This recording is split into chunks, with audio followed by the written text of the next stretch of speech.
Why am I running? I guess that's the question that everyone asks, everyone who's seeking public office. I think, as Brent described, with the West End Residents Association, our philosophy really was of trying to engage citizens in the matters that mean the most to their day-to-day lives. And it's such a philosophy that is contrary to the way that the MPA is running City Hall, School Board, and Parks Board. It's frustration that I feel, and I know many of you, I work with many of you on different campaigns, and that's a frustration that we feel sitting for hours at a council meeting or hours at a park board meeting, feeling like you're just hitting your head against the wall, not even getting acknowledged, not even having your perspectives validated, or at least to have them on the table.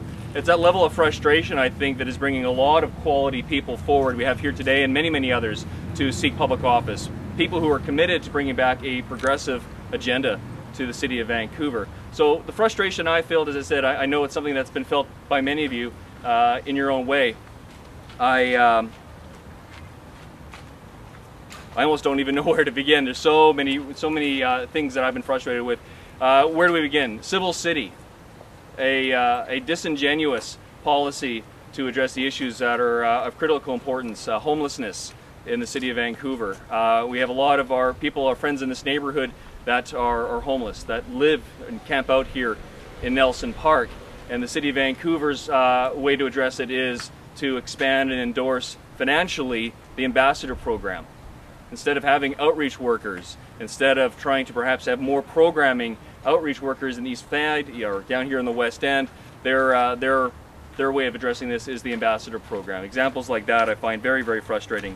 The inaction of this city to protect the SROs in the downtown East Side, and also to take a proactive stance on protecting rental housing here in the West End, whether it's with respect to demolition of rental housing or trying to pressure the provincial government to bring in changes to the Residential Tenancy Act. There seems to be a culture of exclusivity. There's not a culture of inviting people in to have their say, to be part of the solutions. It's very much a top-down approach, a very closed-door culture that we see at council and at park board and at school board. And I think it's one that needs to change. Actually, I guess I was thinking here, there's actually one positive thing about all the hours and hours of sitting in council. I've actually had a good chance to strategize with the likes of David Eby. You know, we've done a lot of strategizing. I don't know how many times we've sat at council. And you know, for progressives, I think we do need to be smart. I think we do need to focus on what the priority is here, and maybe not get caught up and the partisan aspects of it, but I think we need to get focused on electing a progressive majority onto council. I want to be part of that movement, making sure that in November progressives are in control at City Hall, Parks and School Board.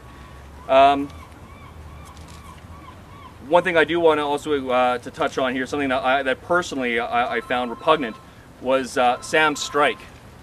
I think Sam Sullivan and his good friend Peter Ladner, their despicable treatment of our city workers can't be left uncommented on. I think we need to well, I think it's about time that as a city we recognize and acknowledge the commitment of city workers to the welfare of citizens of Vancouver, and let them have a spot at the table. I think the treatment that strike wasn't necessary. I think that I personally, along with some of my other Teamster brothers, last summer we visited the picket lines to show our support, to bring bottled water. You know, Sharon, a good friend of mine, a fellow Teamster there for a while, many of us went to visit the lines, the staff at the community centers, the staff of the library, to share our solidarity with them. And I think it's something that, again, we need to address. If we do form a progressive majority, I think we need to make sure that the city workers feel part of the solutions. They need to have a seat at the table and not be excluded. And I think the approach that we have here, well, I think the strike speaks for itself. With respect to the park board specifically, though, I think two things I want to push for. Succinctly, I think that we need to have meaningful public engagement on all aspects of decisions made at park board. So whether or not it's, do you want to have restaurants on the beaches? Right? Do you want to expand the aquarium? Do you want to chop down the trees in Queen Elizabeth Park?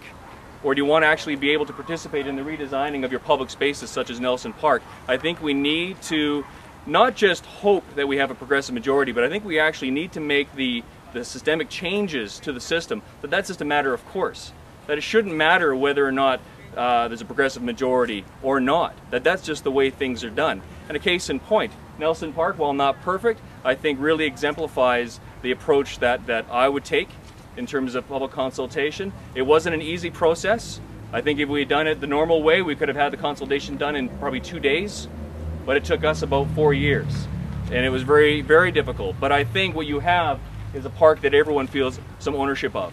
Everyone really feels good about. We have a dog run, so the folks with the dogs have a place to go. We have community gardens where people are growing sweet peas and tomatoes and all sorts of beautiful flowers. We have a space here which for many years was avoided, where people didn't feel safe. And now, I would say this is a destination park. So I think this really exemplifies the change that I would want to advance as a member of the Park Board. Contrast that with Emery Barnes Park, just down the street. As many may know, they finally have bought out the rest of the properties. They're going to expand Emery Barnes Park on Davie and Richards. They did 1 day of consultation, had 1 questionnaire, and are now moving forward with the design of that second half. And I think that's a stark contrast with how I think progressive majority on Park Board would deal with this. I also want to say that, and I think what really emboldened me was listening to Gregor's message about really pushing for a sustainable city. Culturally, environmentally, socially, is really in line with my values and the values of many of us who have been active here in the West End. It was really what drove me to take that step, to join Vision Vancouver, to support Gregor Robertson for our mayoral candidate, and to decide to run for public office. I really believe that if we are to truly push for a sustainable city, the Park Board, the parks, the beaches, the community centers, the Park Board, everything that falls under the umbrella of the Park Board has a crucial role to play in that.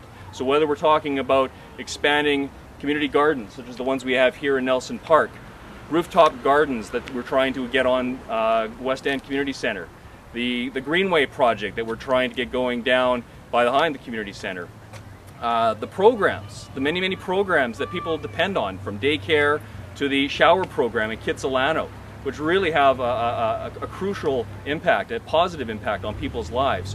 I think that from that component, I think we need to look at how do we expand that, not contract it. How do we really emphasize the community in community centers as opposed to just recreational facilities?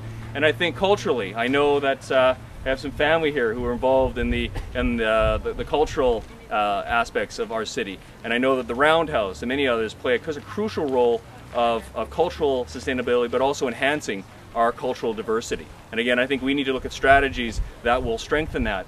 All the while, again, having meaningful citizen engagement, making sure that our city staff, who really have a good sense of what's working right and what's not working right, that they have a seat at the table, and our community center associations, who I can tell you, talking to some of the centers associations on the east side of town, do not feel a part of the process, do feel excluded. I think if we bring all of these different groups, all these stakeholders together, I truly believe that we, along with Gregor Robertson, can bring about a progressive, truly sustainable City of Vancouver. Thank you all so much for coming out today.